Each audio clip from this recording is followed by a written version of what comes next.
Lightmates, naging matagumpay ang pagdiriwang ng ika-22 Banyamos Festival sa Los Baños, Laguna. Ang isang linggong pagdiriwang tutukan sa Good News ni Jomar Villanueva.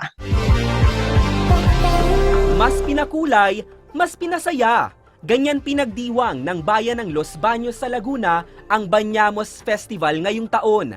Nagsimula ang isang linggong pagdiriwang noong Martes at kagabi nga lang, naganap na ang kanilang Grand Revelry kung saan nakipagrak-rakan ang mga ka-LB kay Eli Buendia. Maituturing ang makasaysayan ngayong taon ang pagdiriwang ng Banyamos dahil for the first time ever, umarangkada ang Banyamos Shower Parade.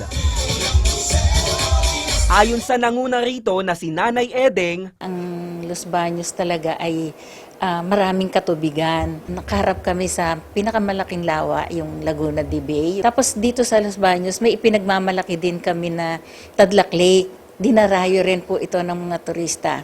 Sabi namin, bakit hindi natin gawin ito na related dun sa tubig, na which is dun tayo kinilala. Ang ibig sabihin daw kasi ng Banyamos, we bathe, o sa Filipino, maligo tayo. Kaya naman, ang mga ka-LB hindi inurungan ang foam blast at water sprinklers.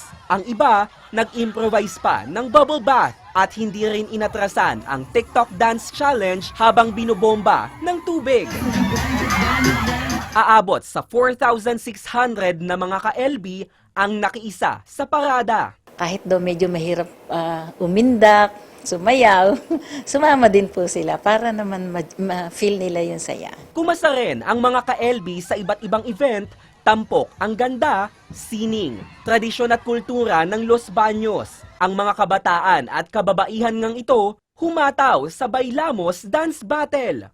Ang iba naman, inenjoy ang palarong Banyamos at nakipaghabulan sa biek, nakipagtagisan sa Aqua Games, habang ang mga lalaking ito, literal na Banyamos, paspasan ang paliligo. Gusto ko, boss, ang bakterya sa kanilang katawan. Samantala, pinagmamalaki rin ng bayan ang Kakaibang Ka Boat Design Contest na layong ipagmalaki ang coastal community at mga mangingisda ng Los Baños. Ngayon lang po talaga nagkaroon ng pagkakataong yan po natin, maipakita po natin sa mga taga Los Baños o kahit taga ibang lugar na meron po tayong ganitong paligsahan. Hindi lang po pangisdaan ito, kundi ang iniaan po natin dito, pinakikita ay ang ating pong kalikasan. Predominantly, ang aming livelihood po ay pangingisda at mga magsasaka. So, naisip po namin na i-showcase ang talento ng ating mga mangingisda. Ang major grand prize po natin ay 50,000. Wow.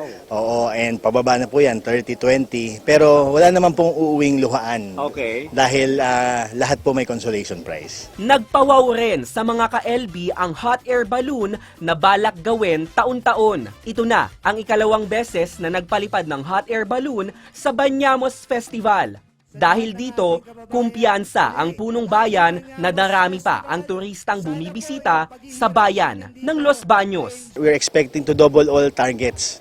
Yung turista po natin umabot sa 20,000 last year. So ngayon po, palagay namin mas dodoble pa po. Ito pong piyesta na to, marami pong natutulungan na mga small and medium enterprise, mga maliliit na negosyo. Dahil ang dami pong bumibili sa kanila. Sana makapagbigay ang Banyamos Festival ng konting ligaya sa panahon ng kalungkutan natin. Jomar Villanueva, Newslight. Ang saya, partner in fairness